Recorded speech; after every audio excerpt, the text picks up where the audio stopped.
Hello, everybody. Welcome back. Thank you so much for joining us. This is Southampton Way podcast. It's episode 15. I just want to take a little bit of time to say, honestly, thank you so much for the reaction on the on our last episode where we had a chat with Saints legend Ricky Lambert. That one, everyone seemed to really enjoy. Ricky clearly cares about the club still, and the direction that it's gone in, and it was that really shone through in that. But your reaction was fantastic. So thank you for that. We took a short break purely just to let the dust settle because after the Bournemouth game, everything sort of went as we expected, and we were confirmed to be relegated.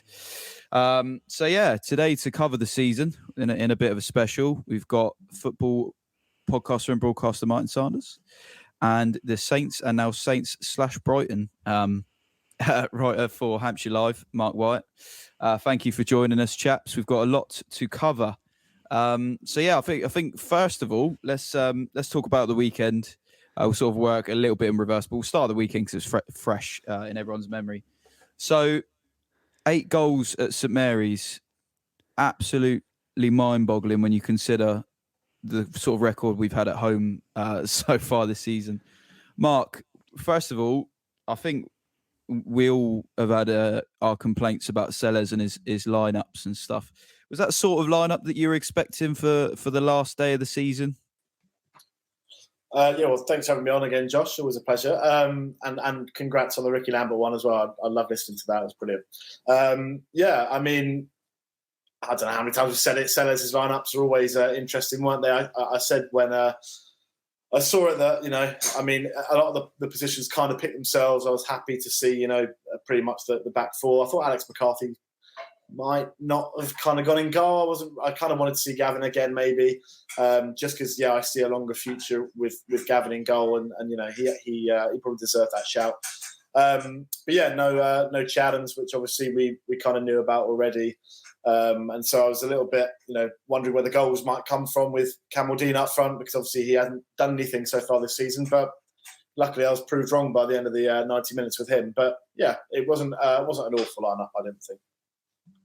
No, it was about as Sellers-y as it can get, really, wasn't it? I mean, I was kind of expecting them potentially Gav back in, given that God knows where McCarthy's going to be next year, and maybe potentially not see Moy there, because I think the only player that confirmed that he wasn't staying before kickoff was Theo, right? So it was going to be a fitting send off for Theo, but I was surprised to see Moy in that starting 11. Martin, what did you make of the absolute chaos that turned out to be the game? I mean, that first sort of 15 minutes, I thought we could have been absolutely thumped, but it didn't turn out like that. But first of all, a massive shout out to the fan base. Our fans are incredible. You've got to give a massive shout out to the fans, because the stadium was nearly full up. All the season ticket holders where I sit, we're all there. So fair play to the fans. I was really surprised at the performance. I thought when we went 2-0 down with inside those first 15, I thought, oh my word, here we go. We're going to get absolutely annihilated. I was really concerned, but they showed for the first time in a long time a little bit of passion and a little bit of commitment, and something we'd not seen, something we were probably crying out for months and months ago, was like that effort and that desire to win the ball back and to be a bit more clinical with the passing. It was really good to see. I enjoyed the game and thought it was a nice send off for Theo Walcott. A massive admiration for him as a player. He's probably been our best player since the World Cup. He's given everything he could, and I wish a lot of other players could have done the same, because if they'd have done, we could have had a far better chance of staying up. But what a game, Josh! It was incredible. It's crazy, wasn't it? And when you consider, I think after we'd scored the third goal, I was just in such disbelief. I didn't know whether to laugh or cry, and I was just thinking, where has this been? Where is this, even half of this energy, where has this been, and why are we only seeing it now? I was almost a little bit bitter when we started actually playing some football and scoring some goals.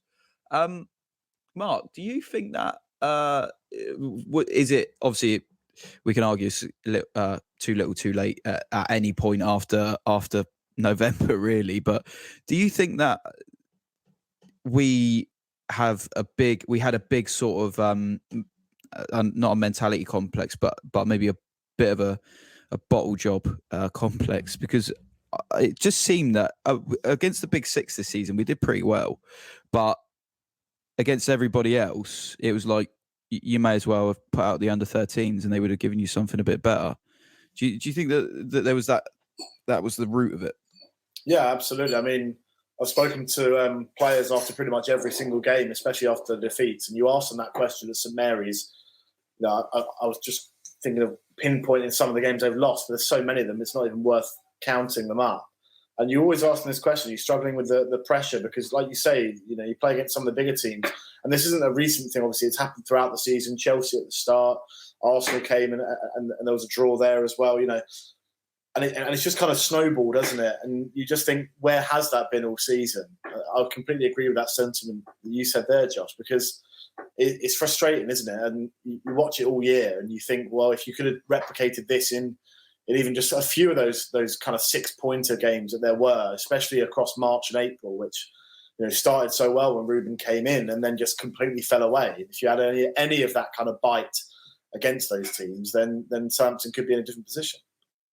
Yeah, and it's not even you're not even asking to replicate the whole thing. Just give us half of what you gave, and we'll have a much bigger chance.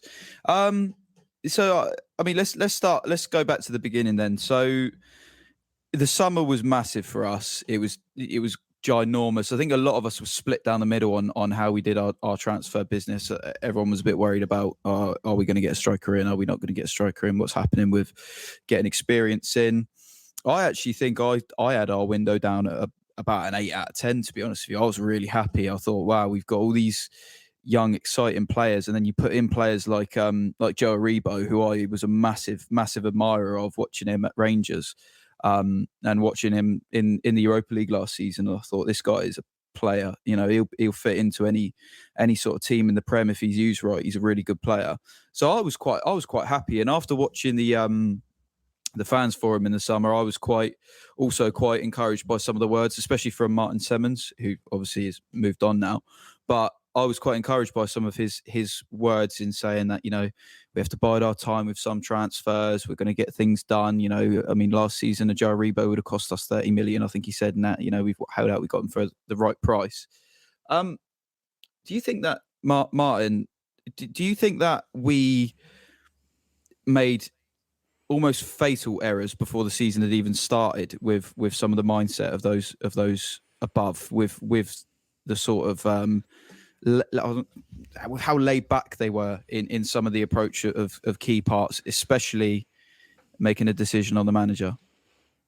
Yeah, but I think they spoke at the fan forum. We spoke about it a few times. I think if there hadn't been the World Cup break, they would have made the change with the manager. In hindsight, they should have done it. If they didn't want to back Ralph and they didn't feel he was the man for the job, they should have parted ways in the summer. It's clearly obvious they should have done that. But a massive amount of what's gone on has to land on Joe Shields' shoulders. He did recruitment. He worked with the club to bring the players in, and they got the balance wrong. I think Rasmus come out yesterday and he said in the press that, in hindsight they did get the balance wrong. But two fatal errors in the transfer window for me, other than buying a lot of young players, was the goalkeeping situation and definitely the striker situation, because we needed a striker.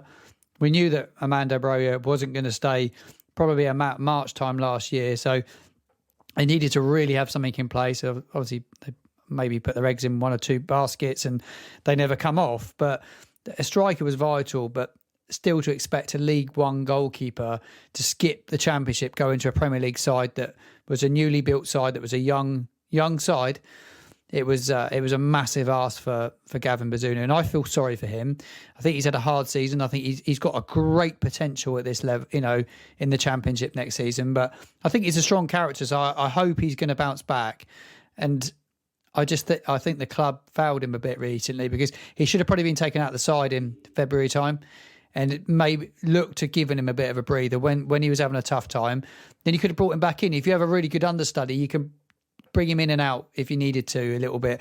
But the minute you start chopping goalkeepers around, it's never great anyway. But it was just a too big a ask. And yeah, they balls up that transfer window massively. And I just don't think they took it serious enough. Joe Shields got to take massive responsibility for that, in my opinion.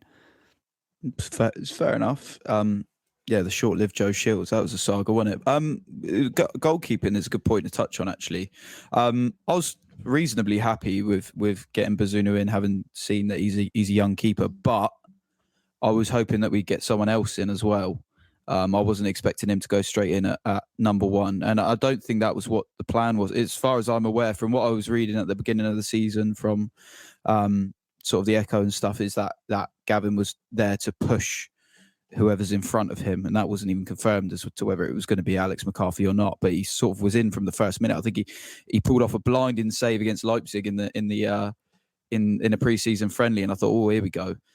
But it just never seemed to work out, and it's a lot of pressure.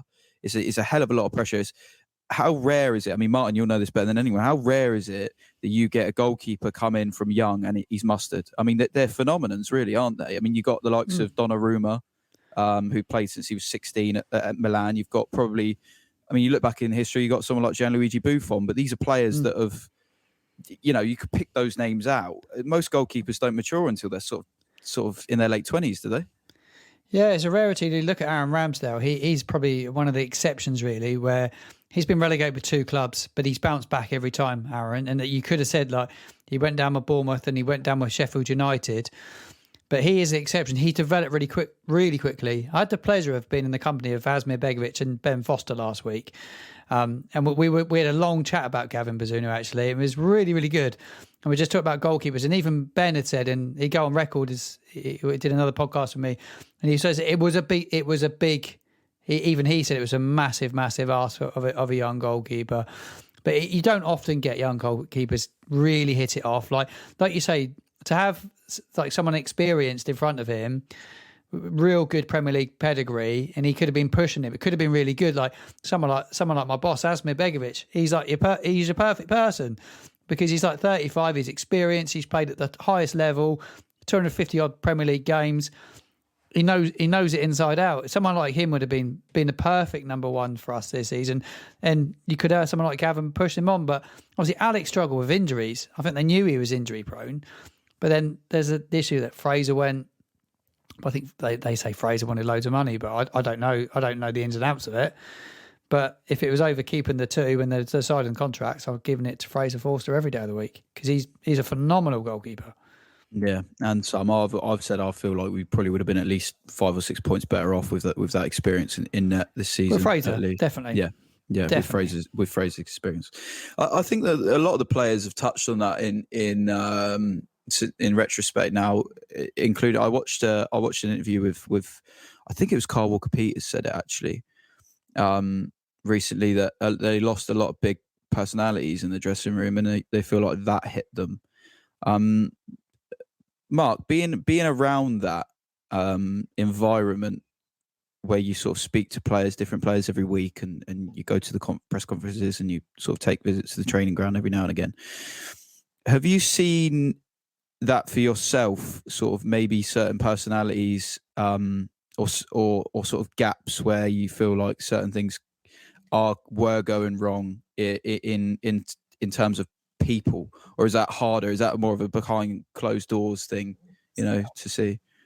Yeah, I think it is. It's one of those that you don't ever get to see what goes on in behind closed doors. And obviously you ask that question a lot, it's the classic one. It's like, what's the mood of the dressing room right now? But, these kind of questions that they're so used to dodging them well, aren't they, really?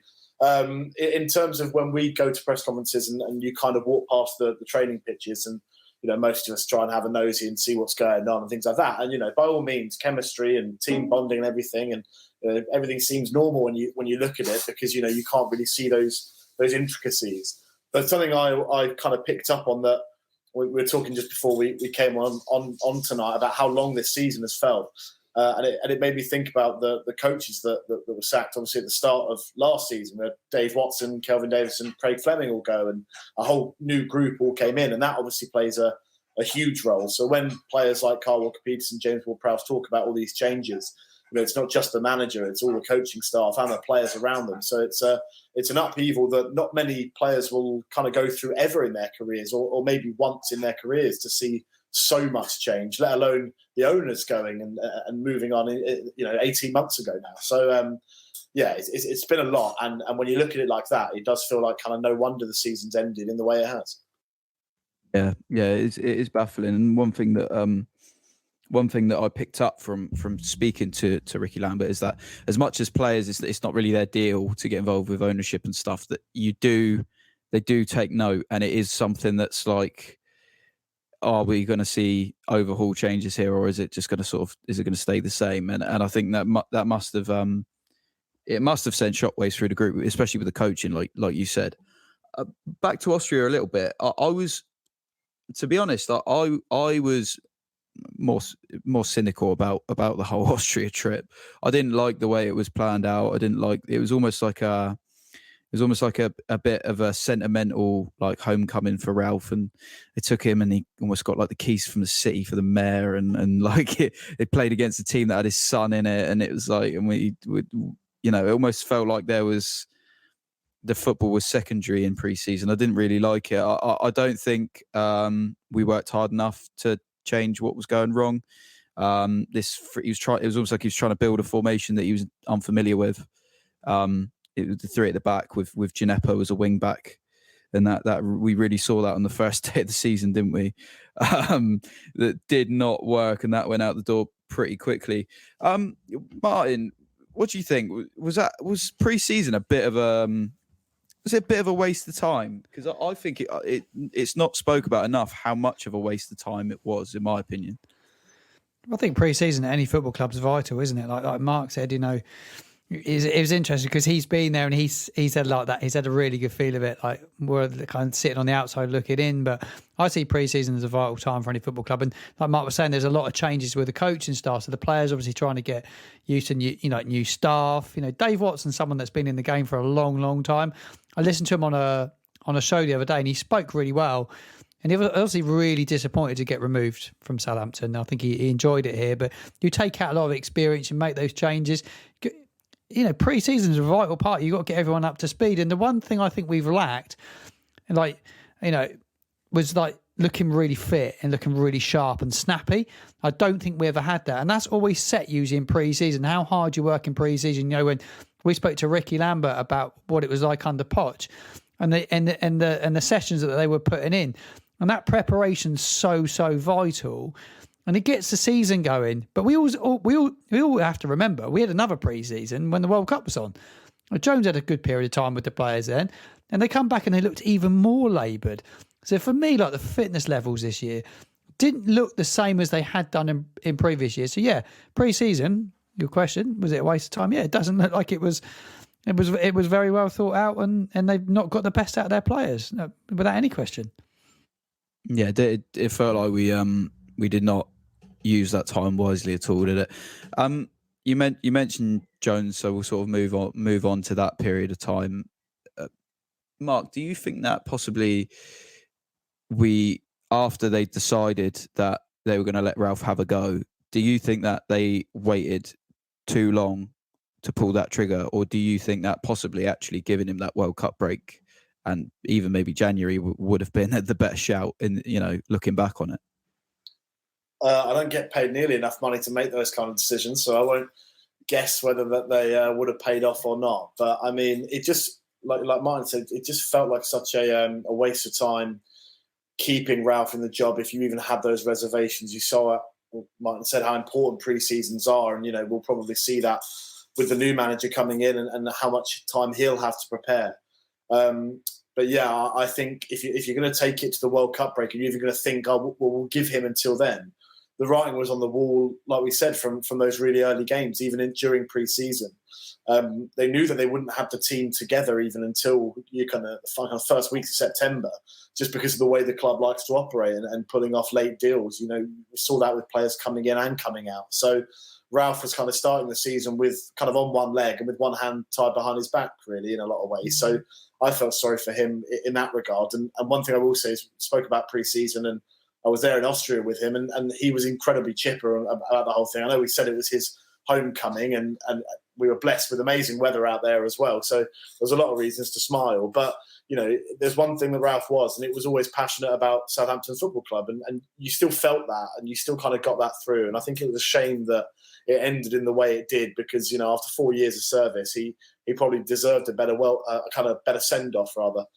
So yeah, it's a shame it ended like that. But, this is what happens in Premier League football, isn't it? And when you have owners that don't know what it's like, the tendency can be to just chop and change as quickly as you can.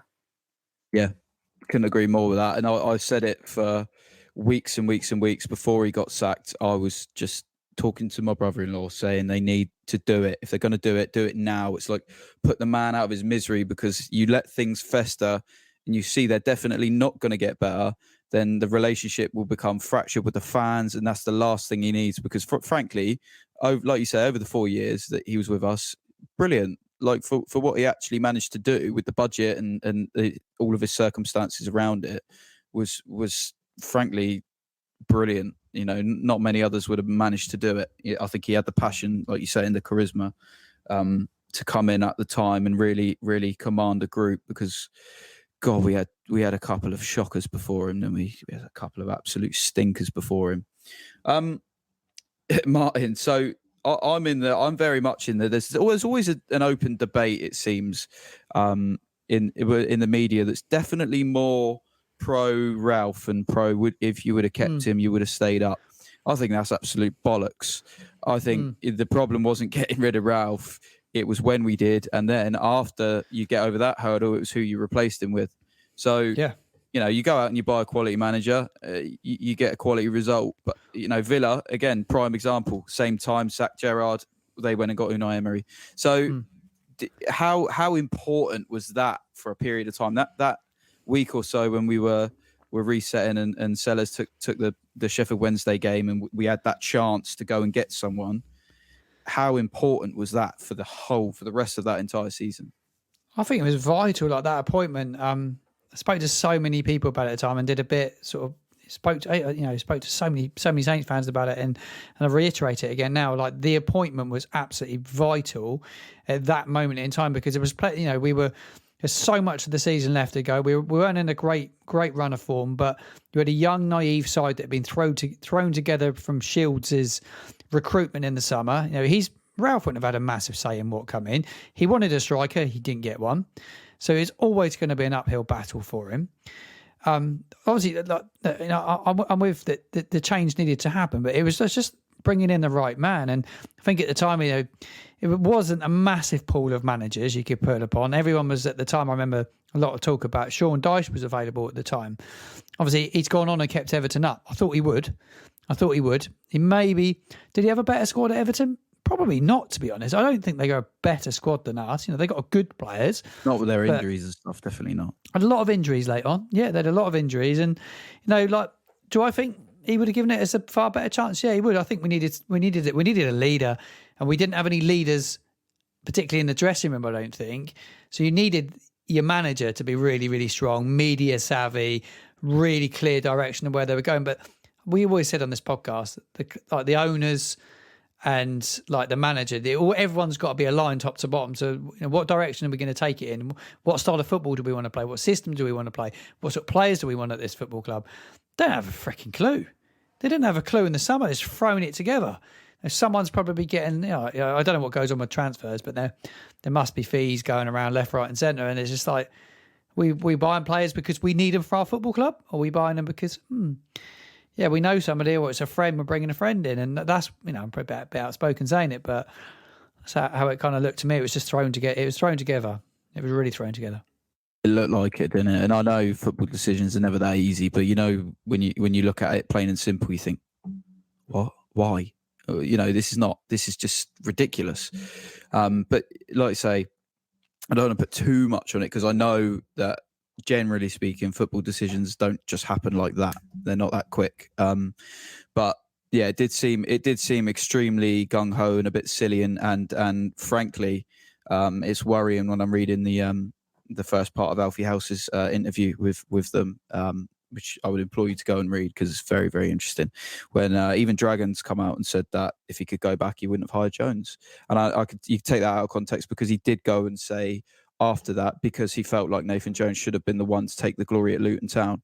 I think there's a little bit underlying there. I don't think that's quite the only reason why he wouldn't have hired Nathan Jones, but it's really telling. I mean, let's look at his period really. So Ralph was sacked in November after the Newcastle defeat. I mean, the mood was pretty low. We needed a lift. So league games after that, Liverpool, which apparently didn't happen according to Nathan. So Liverpool loss. Come back, Boxing Day, Brighton loss. It was dismal, by the way. How many times did we change formation in that game? 6, 7. It's awful. It looked so unfit that day. Oh, so dreadful, unfit. dreadful. Fulham away, loss. Forest at home, in my opinion, the worst football match I've ever been to in my life, loss.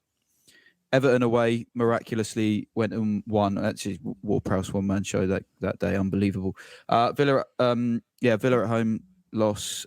Brentford away, meltdown day, loss. Wolves at home, 10 men's better than 11 anyway, loss. So realistically, out of the winnable games there, which in my opinion, Wolves at home at the time, Wolves were pretty dire. I mean, 10 men, that's a winnable game. If any, that's a winnable game. 0 points. Brentford are a tough side to go to. I'm not going to class that. Villa at home could have probably got a point, maybe. If they pulled their socks up. Forest at the time. By the way, that I think still there are only 3 points they got on the road this season, if I remember rightly. Could be wrong. Yeah, well, so they didn't win away from home anywhere else. I don't think they won away anywhere else. I mean, they were dreadful. I don't think they'd scored an away goal. Or maybe they'd scored one and we doubled the tally on the night. I mean, they were so poor away from home. And, I remember it was an evening game. That was the night of the light show, I believe. That huge, important night. And to get everyone up for it, that was what we did. 75 long balls, was it, that night? 75. It was the most humiliating night to be a Southampton fan. I've never experienced anything like it. So I think when we look at the responsibility the board have to take, that period of time was so crucial. It was so crucial. It's unheard of. I mean, January especially, because we knew we needed to recruit well. After the shit show we've been through up to that point, Forest at home should have been a massive wake up call. I mean, absolutely dreadful. Mark, talking on January, there's been probably one success out of the signings in it. If we're talking about games and goals and things like that, Charlie Alcaraz is the only real standout that has done well. I mean, other than that, we've seen Campbell Dean is our record signing.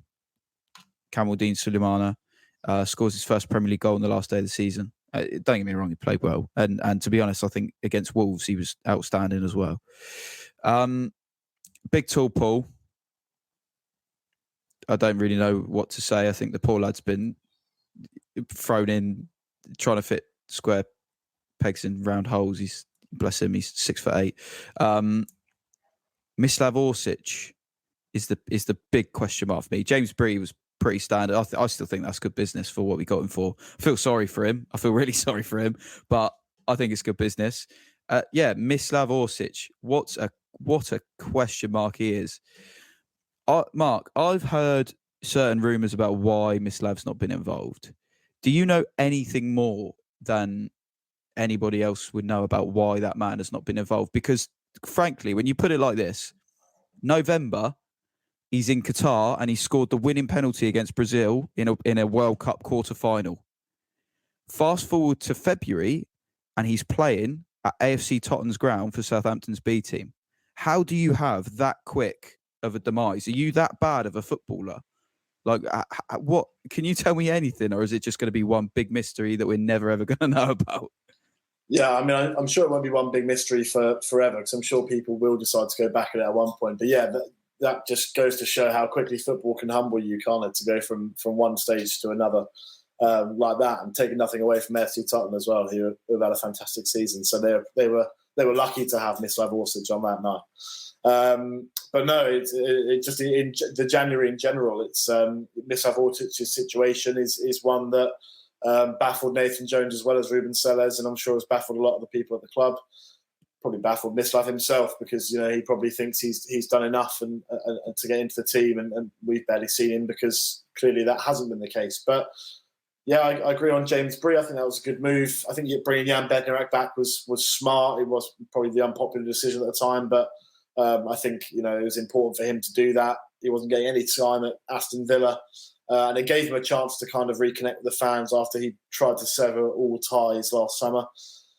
And he'll probably be here next season as well, we'd imagine. So that one kind of worked out. But yeah, the rest, Charlie Alcaraz, brilliant, fantastic. And then waiting until the final day to bring in those two, Sulemana and Onuachu, I thought was ridiculous. Again, we spoke about this earlier, saying about how the club always kind of leave it to the end because that's when they like to do their business. And yeah, that's fine, but it just felt hugely scattergun. And then to just go and sack the manager, Nathan Jones, not long after that. And Ruben's spoken about this before, saying, well, I didn't sign those players, but that's an easy excuse, to be honest. There's 30 senior players plus all the academy boys in there. And if you can't make a team out of that, then, I know we can blame the bad players as well, but it's been a mishmash of so many failings across so many areas of Southampton this season.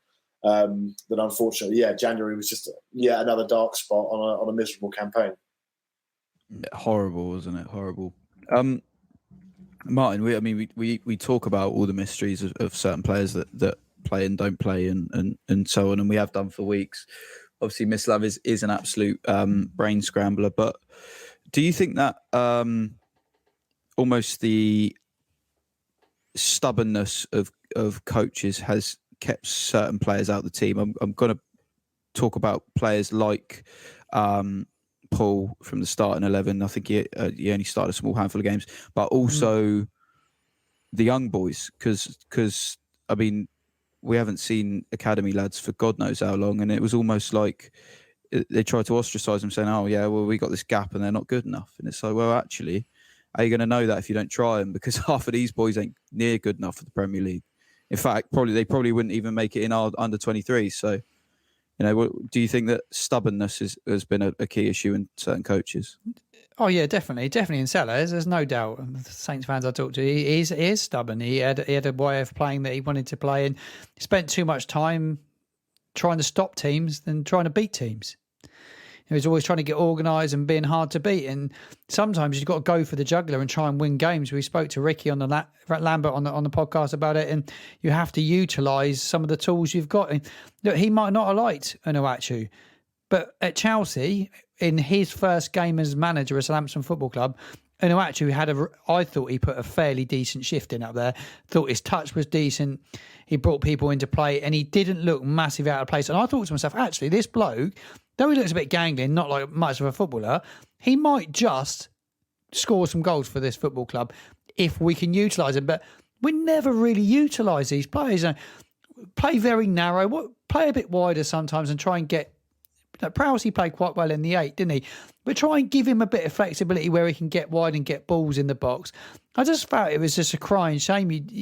You've got this tool. Yeah, it might not be the way you want to play, but we're trying to keep a team in the Premier League, and you got to have a go. You got to have a go. And I think the West Ham away was where I really had a gutful of it, to be honest, because Mara's a young striker. He's got a long way to go. Whether he cut it in this country, I don't know. He might do in the Championship. Well, we will see. But that was a day where Onuachu needed to play, and playing all these false nines. The Adam Armstrong. He played a lot of games. He's just struggled for confidence. He's got to try something different sometimes, and he didn't. He was stubborn, and he annoyed me in the end as a fan. Sellers, I'm sure he's a nice bloke, but he annoyed me. I think he was stubborn, and he didn't utilise what he had. And sometimes, like the final game of the season the other day, even then I would have maybe looked to play a few of the younger lads. Really had a look at him, has he? Not really. They've had a little bit of time, but just only when it was already gone. Yeah, it was all gone. It's just so frustrating. Yeah, it's hard, isn't it? I felt especially that Don Ballard should have been involved more. He scored in the League Cup against Cambridge I think it's going a while back, but I mean, he came on, he scored. Not only did he score, he looked like he wanted it. He was, he was alive. He passionate. I mean, bless him, when he scored that goal, I thought he was going to rip the shirt off his chest. So, the guy, he clearly loves to play football and he knows how to play it. He's very, very good at it. In fact, I think he was nominated for Player of the Season in the is it PL2 or is it the one below? Regardless, he was nominated for Player of the Season in his division. So he's clearly got it about him. I just feel like, he's just left it far too late to include some of these boys, and far too stubborn. Mark, do you think that it was almost sort of every time we saw a lineup that almost made sense, once it had kicked off, I couldn't make sense of what he was trying to do with that lineup. I think we played the other week and Paul actually started a game, and I thought, oh, hang on, we could be going for sort of a 4-3-3 or a 4-3-2-1, and we could actually be looking to bring players in off of him here. And I think Paul ended up playing as like box to box. It was bizarre. What did you make of all that sort of side of things? Yeah, I thought you mentioned the kind of false nines, and I think the classic case of that is bringing kind of Joe Aribo in from the cold. I forgot who it was against. It was at St Mary's, wasn't it, when he played centre forward. That might be the Fulham game, maybe, I'm not sure. But just, decisions like that. I mean, Charlie Alcaraz did it a couple of times. Theo Walcott went up there, tried it. It always felt like Elyounoussi got his place in the team for a while, and Stuart Armstrong did as well, even though I thought, Stu's probably the one that, out of those two, him and Moya, probably want to have Stuart in there more often than not. It did feel frustrating. And when your forwards don't have any consistency and don't know what each other are doing, then it affects the whole team, because the midfield, the defence, and everyone as a unit don't really know what patterns of play you're doing. Because 1 minute you're kind of looking and seeing, okay, right, we've got Onuachu coming on and this is how we want to play. Maybe you've got Mara and you want to go in behind. Then you've got Charlie Alcaraz or Joe Aribo dropping in, or Che Adams holding the ball up. Every single time you switch and change it, you're just resetting yourself. And it showed, because every time, like you said, that you saw a new lineup, 5 minutes into the game, you might have a good start, and then you just think, well, what's the game plan now? Because, we're 1 goal down, as Southampton were invariably almost every week. And then it's just a case of, well, can we try and get back into the game? We'll try a few things. If it doesn't work, we'll just keel over. And that stems from not having that consistency, and trying to keep a 30-man squad happy with consistency is never going to work, no matter who you are, to be honest. Yeah, it's been pretty tricky. Do you think that there's been a do you think we've been void of something maybe above a manager? Because I feel like this season especially, nobody has been able to pull rank with our coaches and say, this isn't working. You need to think of something different. Or maybe it's happened too much. I don't know, because I'm not in that boardroom. But it almost seems like when something worked, we never built on it. We never ever built on it. Especially with Ruben. I mean, you look, we won at Chelsea, lost at Leeds, won at Leicester, and then lost the following week as well. I mean, it's like it's bizarre. I mean, I was looking at the Leicester game especially because it's the last home game I can remember that we won. I think it was the last home game that we won, and that day, as much as I come away from it thinking, God, what an awful watch that was. It was horrible. We actually seemed to have a plan that day. Sort of, I think Che Adams was up front, and Carlos Alcaraz Charlie was running off of him, and he actually got the goal doing exactly that. And I thought, oh, perfect. This is what we used to see. And we used to seeing someone play off of someone, hitting balls, scoring goals, and I thought, right, this is it now. We got a good chance. If he sticks to that looks good. Because I think it was Theo and Charlie were sort of just sitting off of Che Adams, and Che was doing what he does fantastically, holding it up and sort of playing balls off and turning in behind. And after that Leicester game, where frankly we could have lost 5-1 with the amount of chances they had, but we didn't. We lost. But after that, I thought, brilliant. If we get it defensively right and stop those awful chances that Leicester had, we could be onto something here, especially with Tall Paul. And then it all went out the window the next week. Do you think that, Mark, possibly there was. Do you think Ruben overthought it a bit, or do you think maybe someone else was making those sort of decisions? I don't think someone else was making the decisions. I think his hand was forced in certain areas with Che's injury and things like that. There is certainly that sense of kind of tactical, well, just not being, smart with it at times, where the decision is slapping you in the face. You talk about that Leicester game. I think the front four that day was Che Adams, Sulemana, Alcaraz and Walcott. And I think that front four, if it stays together and stays consistent until the end of the season, does a lot better than what we saw, which was all the chopping and changing. I think some of the stuff was kind of his hand was forced. There wasn't really kind of too much he could have done in certain areas where players did get injured. But then, you can point to the amount of changes and say, well, if you're going to blame injuries every time, but you're still changing the team elsewhere, then it's not really a good excuse. So, I think if that front four would have started for the rest of the season, I think they would have had more than enough time. And I think they rushed Che back, didn't they, to try and get him fit for those couple of games, Forest and the ones before that as well. And I don't think that probably was sensible either. So it's just, you compound yourself when you do these kind of things and make decisions based on a whim. But it seems like Ruben did that and Nathan did it and Ralph probably did it as well. Yeah. And the thing that annoyed me as well, Martin especially, I think you may feel the same because I'm coming at it from a supporter's point of view now rather than a level-headed point of view. There always seemed to be the perfect excuse lined up for a manager, didn't there? For me, I mean, we drew 3-3 to Spurs and we actually looked half decent. We looked like we could do something. And then, the international break killed us. We had 2 injuries. This has happened. And it's like, it's so irritating that these things fell into their lap for that to be an excuse.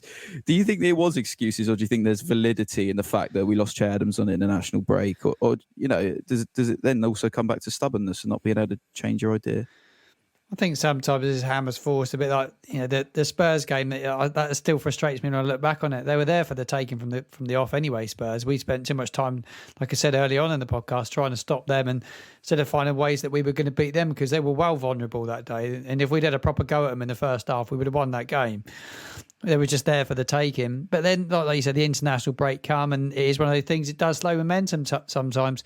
Losing Che Adams to injury, he was a vital part of the team. A lot of supporters I know don't all rate him, but I think he's a good hold-up player. He brings people into play, and you put him next to Amanda Broja last year, and he was top draw, wasn't he? They play well together. He needed Amanda Broja playing off him.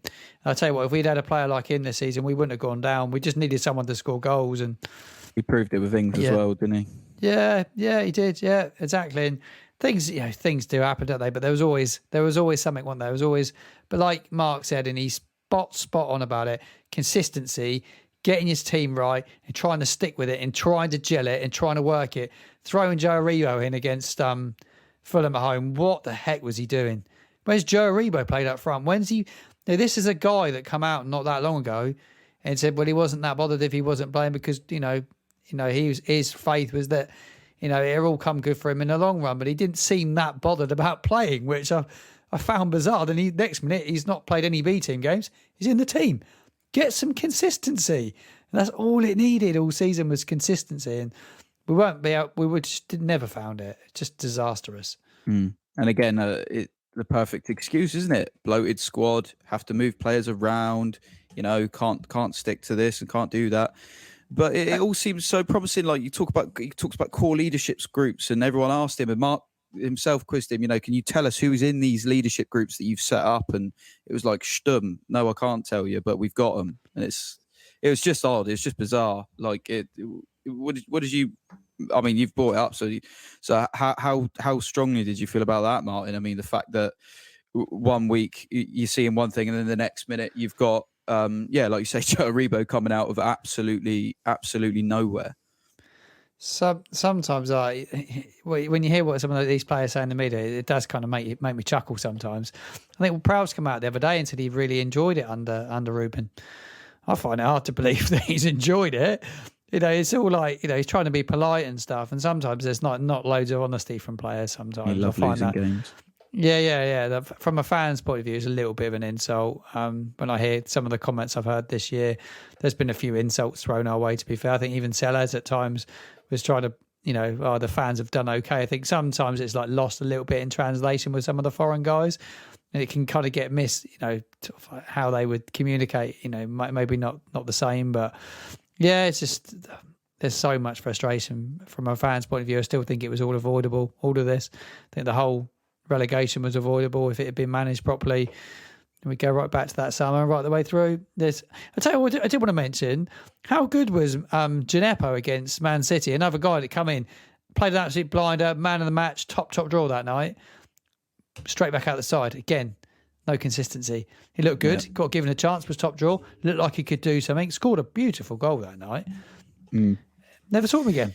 Yeah, I think with Musa, he's quite inconsistent anyway, isn't he? But I think the thing with that was, if I remember rightly, when we played Newcastle in the first leg of the semi, he got absolutely fucking clotheslined by Nick Pope, and we didn't see him afterwards because I think he did. Didn't he? He got near on killed him, and it wasn't even a foul. I was like, what the fuck is going on? What am I watching? No, we didn't see him after that, did we? At all, really. He couldn't get back in. But I do agree, it does link into the whole consistency thing. I mean, it's just been absolutely fucking woeful, isn't it? Really. I mean, I'm just looking at some of our stats. It's genuinely, it's laughable when you look at the teams that we've scalped or got points off of, and then the teams that we didn't. It's just mental, and it was 6 wins, 6 wins in 38 games. It's awful. I mean, we were setting records this year. Fair play to us. We did set a lot of records. I mean, I'm just trying to see how many goals did we. So we scored 36 goals, 36 league goals. That's outstanding, really. Of those 6 wins as well, 2 of them were in the first 5 games, right? Against Leicester away and Chelsea at St Mary's. So 33% of all the wins in the league came in the first 5 games. Unreal, isn't it? Absolutely unreal. Let's have a look. So, we've got the same amount of league goals as Erling Haaland. That's fantastic. And that's why we've gone down. Amongst every other reason. We will look ahead to the new era and potentially the new man in charge, Russell Martin, which we don't know a great deal on just yet. For those of you who are avid readers of Saints Live and Hampshire Live, I just want to give Mark his opportunity to let you know about some further changes next season. We have still got him, so don't fret, but not quite as heavily. Is it, in that right, Mark? Did you want to sort of explain a bit on how you're going to see it next season? Yeah, sure. I mean, first of all, it's been a sad season because obviously Saints have gone down, but for me, it's been fantastic covering them. I've loved not only kind of getting to know all kind of you guys and the fans and stuff, but also I've got so much love for the boys that cover them. And that goes for, Adam and Joe doing BBC, and Alfie and Benji and Jacob and all that lot. I've felt really welcome as well, even though there's been 3 different managers and stuff. But yeah, so I was really kind of nervous actually with, not being able to cover them next season, but I will still be here doing it for Hampshire Live, which is really good because we've done loads of good work this year and broken a lot of records for the website as well, because it is one of the new ones. So really happy to be continuing that. I'm also going to kind of be covering a bit of Brighton as well, which means a lot more trips to the South Coast for me and maybe some to Europe as well. But, it means my time's going to be a little bit more split. So I'll be down at St Mary's a lot more often than I will be at the Amex, I believe, or I'm told anyway. We'll see what happens when the fixture list comes out. But I might have to leave Alfie and Jacob to do some of those long old trips up north on their own, which probably isn't the worst thing. But if Saints start winning every week, then maybe I'll be desperate to get back in the car with the boys. But we'll see. But yeah, they can keep their Sunderland away then. Yeah, they can keep the Sunderland away. That's fine. That's cool. Is there going to be any changes to Saints Live itself, or is that going to sort of stay? Well, look, I don't want to make any promises, and especially if my boss is watching as well. But my plan is to keep going as much as possible. To be honest, mate. I mean, this summer's going to be busy, no doubt, anyway, because it's silly season, like I said. So we're going to be doing a lot of stuff anyway. But yeah, I'm still going to be trying to get as much out as I possibly can, and still kind of rooting around for pieces all summer. I did say I've got a little bit of time off during the Ashes, which will be nice. To switch away from football a little bit, but other than that, hopefully you won't see too much or if any of a drop off of content. Good. I know that a lot of people do keep an eye, especially keenly on your Twitter updates and stuff.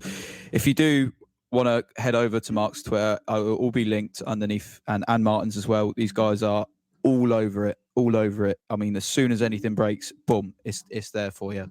So yeah, head over and take a look, because not only have they been amazing this season, I'm sure they'll both be amazing next season as well. I will extend my thanks to you, Mark, if we don't speak for a few weeks' time, because you've been fantastic coming on with us this season, mate. And yeah, although first season you came, you've taken us down effectively, mate. We still, both of us, me and Martin, and everyone listening, your input and your amazing, contribution, mate, has been outstanding. Thanks, guys. I loved it, and I'm excited for a promotion pod next season anyway. So we've got good news coming, I'm sure. Absolutely, promotion party. Martin, thank you very much for joining us as usual, mate. It's a pleasure. I love it. I love coming on. Josh, thank you for putting the podcast together. It's always, I think it's great for the fans to listen to. It's great on an away day. I love an away day listening to our pod. And Mark, you've done a great job this year. Content superb. Make sure you follow both these guys. They're even more in the know than me, to be fair. About that. Right, after that love fest, we better cut this off. Right, I need to go take a shower. Right, cheers, guys. Thank you very much, everyone, and we will be back next week with a look ahead to the championship. So, thank you very much.